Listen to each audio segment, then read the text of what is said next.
आओ बच्चों, कक्षा 6 का चैप्टर 4 पढ़ते हैं। चांद से थोड़ी सी गप्पे। ये एक पोयम है। 10-11 साल की एक लड़की। आओ पहले से पढ़े। गोल है खूब मगर आप तिरछे नजर आते हैं जरा। आप पहने हुए हैं कुल आकाश तारो जड़ा। सिर्फ मुंह खोले हुए हैं अपना गोरा चिट्टा गोल मटोल। अपनी पोशाक को फैलाए हुए चारों सिम आप कुछ तिरछे नजर आते हैं, जाने कैसे। खूब है गोकी, वाह जी वाह। हमको बुद्धू ही मीरा समझा है। हम समझते ही नहीं जैसे कि आपको बीमारी है। आप घटते हैं तो घटते ही चले जाते हैं। आप बढ़ते हैं तो बस यानी कि बढ़ते ही चले जाते हैं। दम नहीं लेते हैं जब तक बिल्कुल ही गोल ना हो जाए। बिल्कुल गोल यह मरज आपका अच्छा ही नहीं होने में आता है। ये पोयम लिखी है शमशेर बहादुर सिंह ने। और इसका अर्थ से समझें।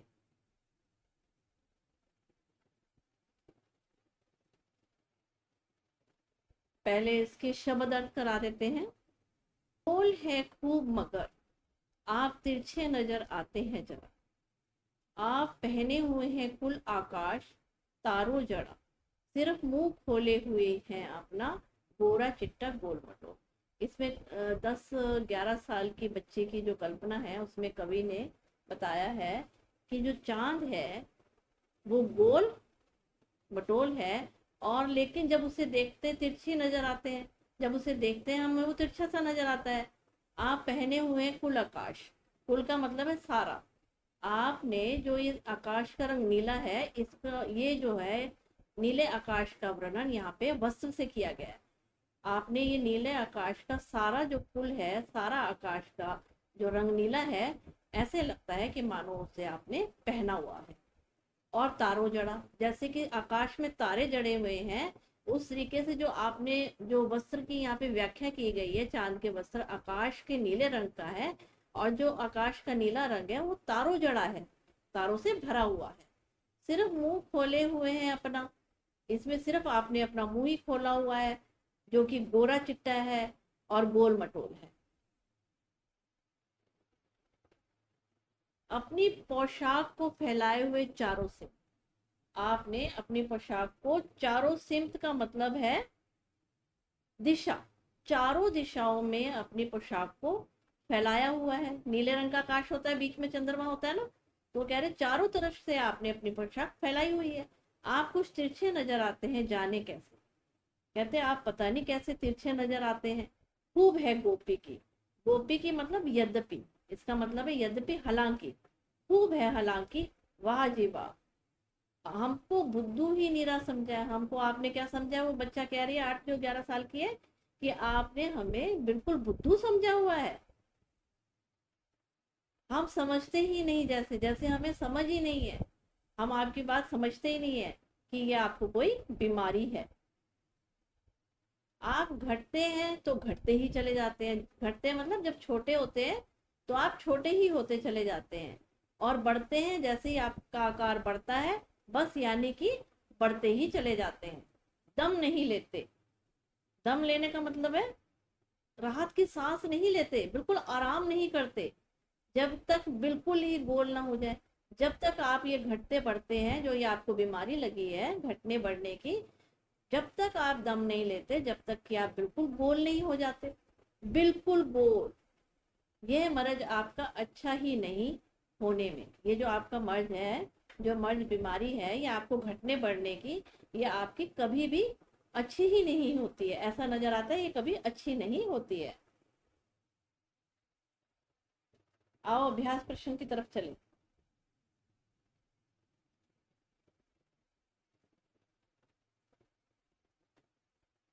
कविता से। आप पहने हुए हैं कुल आकाश के माध्यम से लड़की कहना चाहती है कि चांद तारों से जड़ी हुई चादर ओढ़कर बैठा है। तो इसका उत्तर देंगे पहले का। कविता में आप पहने हुए हैं कुल आकाश कहकर लड़की कहना चाहती है चांद तारों से जड़ी हुई चादर ओढ़कर बैठा है।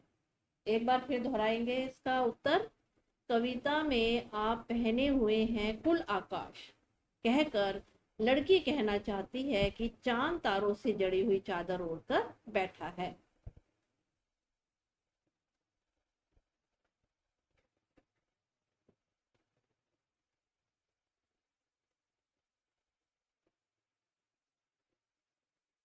चांद की पोशाक चारों दिशाओं में फैली हुई है, तुम किसे सही मानते हो?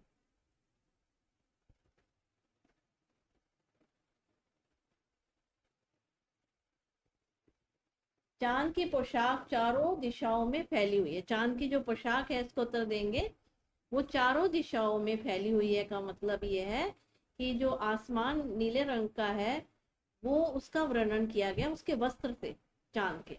इसलिए वो बोल रहे हैं कि चारों दिशाओं में तुम्हारी पोशाक फैली हुई है। हाँ, हम इसे सही मानते हैं।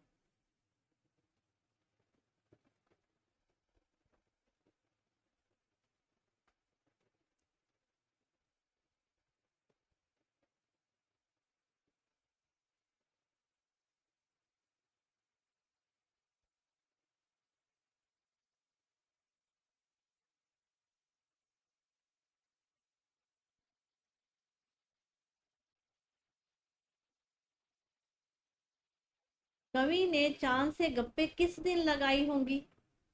इस कविता में आई बातों की मदद से अनुमान लगाओ और उसका कारण भी बताओ। आओ अभ्यास प्रश्न की तरफ चलें। कविता से आप पहने हुए कुल आकाश के माध्यम से लड़की कहना चाहती है कि क चांद तारों से जड़ी हुई चादर ओढ़कर बैठा है। इसका उत्तर देंगे लड़की यह बताना चाहती है कि संपूर्ण आकाश तुम्हारे चारों ओर है। ऐसा लगता है जैसे ये संपूर्ण आकाश ही तुम्हारा वस्त्र है जिस पर सितारे जड़े हैं। इसका उत्तर एक बार और बताएंगे। लड़की यह बताना चाहती है कि संपूर्ण आकाश तुम्हारे चारों ओर है। ऐसा लगता है जैसे यह संपूर्ण आकाश ही तुम्हारा वस्त्र है जिस पर सितारे लगे हुए हैं।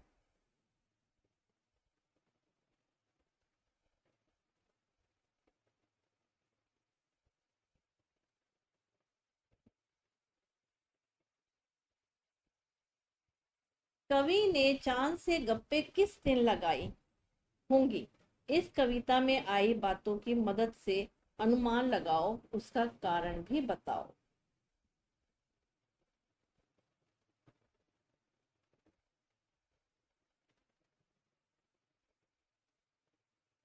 कवि ने चांद से गप्पे अष्टमी से पूर्णिमा के बीच लगाई होंगी।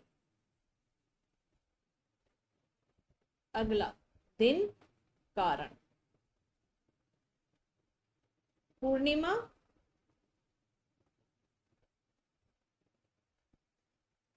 पूर्णिमा जैसे है ना उसमें पूरी तरह गोल नजर आता है। चांद पूर्णिमा में पूरी तरह गोल नजर आता है। अष्टमी से पूर्णिमा के बीच चांद तिरछा नजर आता है। अष्टमी से पूर्णिमा के बीच चांद तिरछा नजर आता है।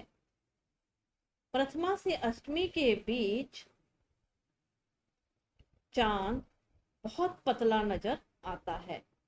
मेरे विचार से कवि ने चांद से अष्टमी से पूर्णिमा के बीच गप्पे लगाई होंगी।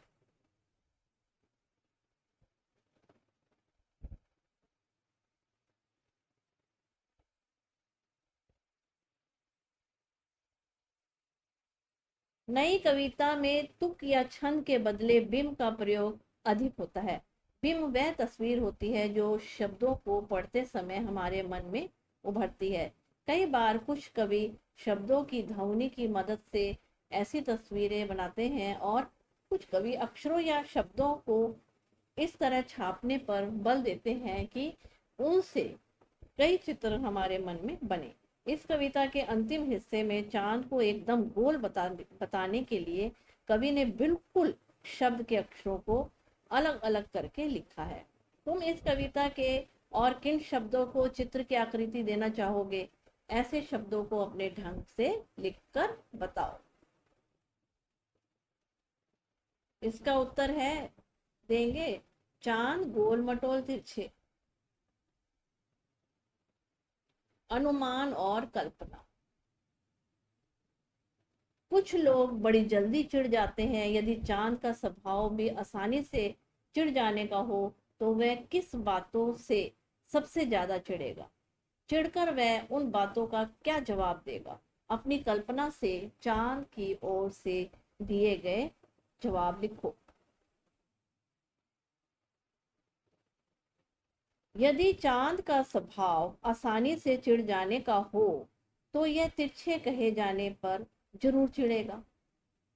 बच्चों, इसका उत्तर ये देंगे, यदि चांद का स्वभाव आसानी से चिढ़ जाने का हो तो यह तिरछे कहे जाने पर जरूर चिढ़ेगा। घटने बढ़ने की बीमारी की बात सुनकर भी उसे बहुत गुस्सा आएगा। वह चिढ़कर यही जवाब देगा, वह तिरछा नहीं है और ना ही उसे घटने बढ़ने की बीमारी है। यह हमारी नज़र का फेर है कि वह हमें तिरछा नजर आता है। शायद वह हमें यह भी कहेगा कि अपनी नज़र ठीक करवाने के लिए डॉक्टर के पास जाकर चश्मा लगवा लो। इसका उत्तर फिर से सुनेंगे। यदि चांद का स्वभाव आसानी से चिढ़ जाने का हो तो तिरछे कहे जाने पर जरूर चिढ़ेगा। घटने बढ़ने की बीमारी की बात सुनकर भी उसे बहुत गुस्सा आएगा। वह चिढ़कर यही जवाब देगा कि वह तिरछा नहीं है और ना ही घटने बढ़ने की बीमारी है। यह हमारी नज़र का फेर है कि वह हमें तिरछा नजर आता है। शायद वह हमें यही कहेगा कि अपनी नज़र ठीक करवाने के लिए डॉक्टर के पास जाके चश्मा लगवा लो।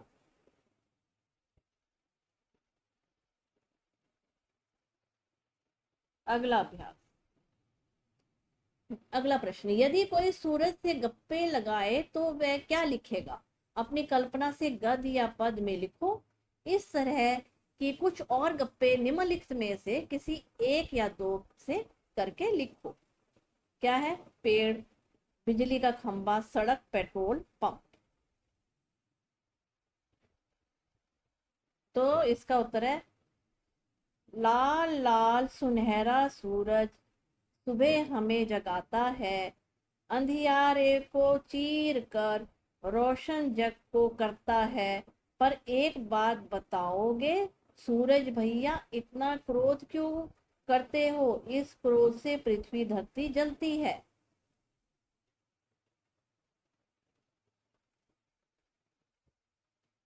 ये हमारा हो गया। अब पेड़ का बताते हैं। कितने सुंदर लगते हो, सबको छाया देते हो, सब और हरियाली करते हो। तो हमने पेड़ का बताया ना, ये पेड़। इसका बोलेंगे कितने सुंदर लगते हो, लिखेंगे सबको छाया देते हो, सबको हरियाली करते हो।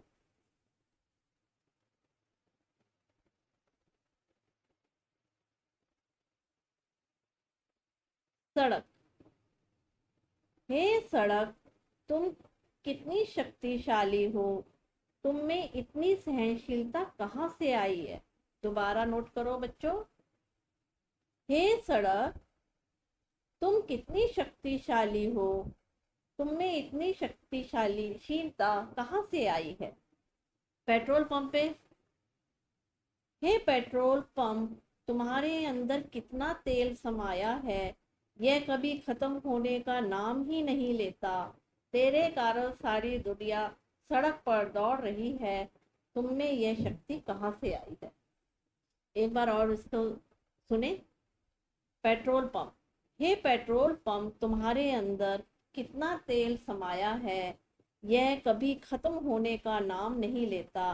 तेरे कारण सारी दुनिया सड़कों पर दौड़ रही है। तुमने यह शक्ति कहाँ से आई है? बिजली का खंभा। बिजली का खंभा, हे बिजली के खंभे, सिर पर तारों का जाल, तुम क्यों लंबे खड़े हो, करंट मारते खूब हो।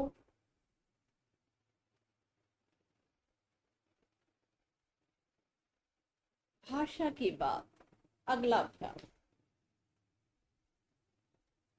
चांद संज्ञा है, चांदनी रात में चांदनी जो है विशेषण है। कह रहे जो चांद है ना ये तो संज्ञा है, और चांदनी रात में, और ये जो चांदनी है ना ये विशेषण है, ये उसकी चांद की विशेषता बता रहे हैं, तो ये चांदनी विशेषण है। नीचे दिए गए विशेषणों को ध्यान से देखो और बताओ कि कौन सा प्रत्यय जुड़ने पर विशेषण बन रहे हैं।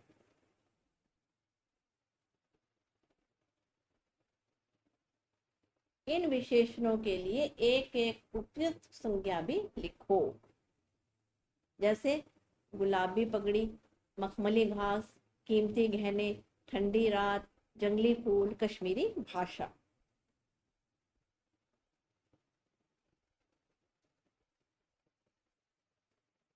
अब विशेषण जो है, जैसे विशेषण चांदनी है ना, जो लेसन में है, तो ये बच्चों ये लिख के बताऊंगी, ये वाला ऐसे समझ नहीं आएगा, लिख के ही बताना पड़ेगा।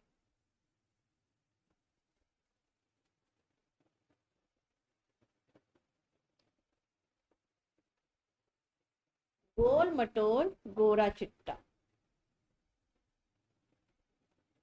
कविता में आए शब्दों के इन जोड़ों में अंतर यह है कि चिट्टा का अर्थ सफेद है और गोरा से मिलता जुलता है, जबकि मटोल अपने आप में ही कोई शब्द नहीं है, यह शब्द मोटा से बना है। ऐसे चार चार शब्द युग्म में सोचकर लिखो और उनके वाक्यों में प्रयोग करो।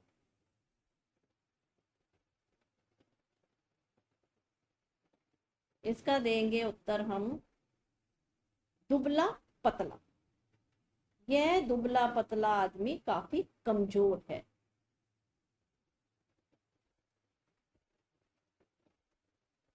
काला कलूठा। राकेश का दोस्त राहुल काला कलूठा है। दाना पानी। बस इतने दिन का ही दाना पानी लिखा था। रोजमर्रा। ये भागदौड़ की भरी दुनिया रोजमर्रा की बात हो गई है।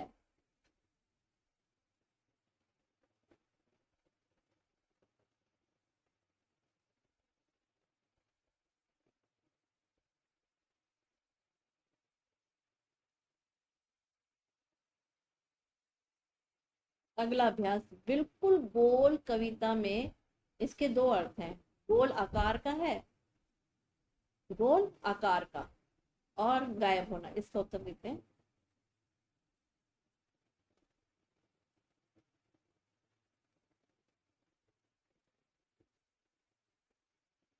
ऐसे ही तीन शब्द, जैसे गोल आकार का, गायब होना, ऐसे तीन और शब्द सोच के उनके ऐसे वाक्य बनाओ जिसमें दो दो अर्थ निकलते हो।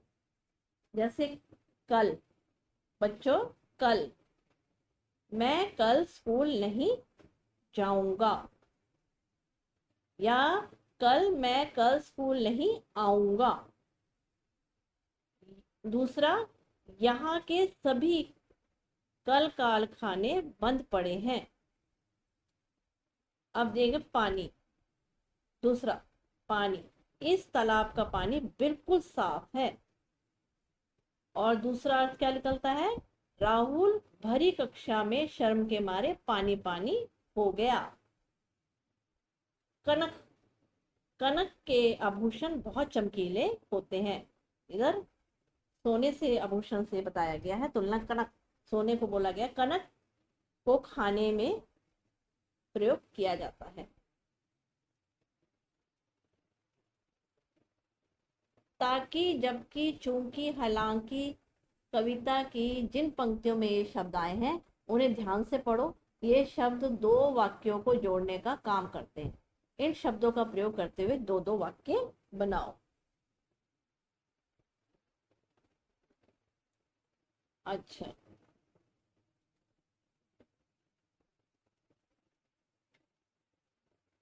चूंकि, इसका वाक्य बनाएंगे, चूंकि मैं बीमार हूं इसलिए काम पर नहीं आ सकता। चूंकि का बनाएंगे वाक्य, चूंकि मैं बीमार हूं इसलिए काम पर नहीं आ सकता। चूंकि उसे विद्यालय जाना था इसलिए वह जल्दी पर चला गया। हालांकि हालांकि इस साल वर्षा कम हुई है परंतु फसल फिर भी अच्छी हुई है। हालांकि तुम ठीक कहते हो परंतु लोग नहीं मानते।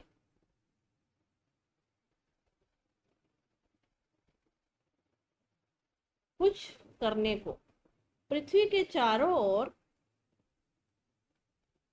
परिभ्रमण करते हुए चंद्रमा भी पृथ्वी के साथ साथ सूर्य का परिभ्रमण करता है। इन्हीं दोनों परिभ्रमणों से वर्ष और मास की गणनाएं होती हैं। सामान्यतः 30 दिनों के महीने होते हैं जिन्हें चंद्रमा की वार्षिक गति को 12 महीनों में विभाजित करके निर्धारित किया जाता है। 30 दिनों में 15-15 दिनों के दो पक्ष होते हैं। जिन 15 दिनों में चंद्रमा बढ़ते बढ़ते पूर्णिमा तक पहुंचता है उसे शुक्ल पक्ष, और जिन 15 दिनों में चंद्रमा घटते घटते अमावस्या तक जाता है उसे कृष्ण पक्ष कहते हैं। इसी तरह एक वर्ष के 12 महीनों में 6 मास के दो अयन होते हैं। जिन 6 महीनों में मौसम का तापमान बढ़ता है उसे उत्तरायण, और जिन 6 महीनों में मौसम का तापमान घटता है उसे दक्षिणायन कहते हैं। सामान्यतः के 12 महीनों के नाम इस प्रकार है: चैत्र, विशाख, ज्येष्ठ, आषाढ़, श्रावण, भाद्रपद, आश्विन, कार्तिक, मार्गशीर, पौष, माघ और फाल्गुन।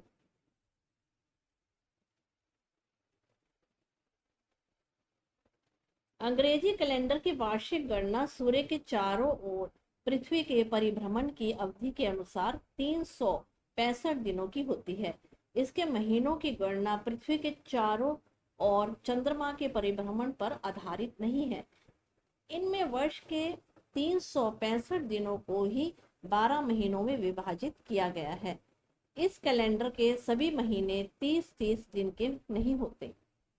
अप्रैल, नवंबर, जून, सितंबर इनके हैं। दिन 30, फरवरी है 18 दिन की, 28 दिन की सॉरी, और बाकी सब 31 दिन के हैं।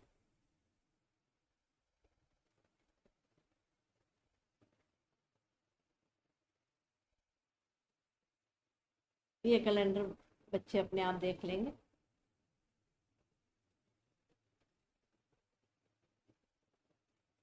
मेरे चैनल को सब्सक्राइब करें, लाइक करें एंड शेयर करें।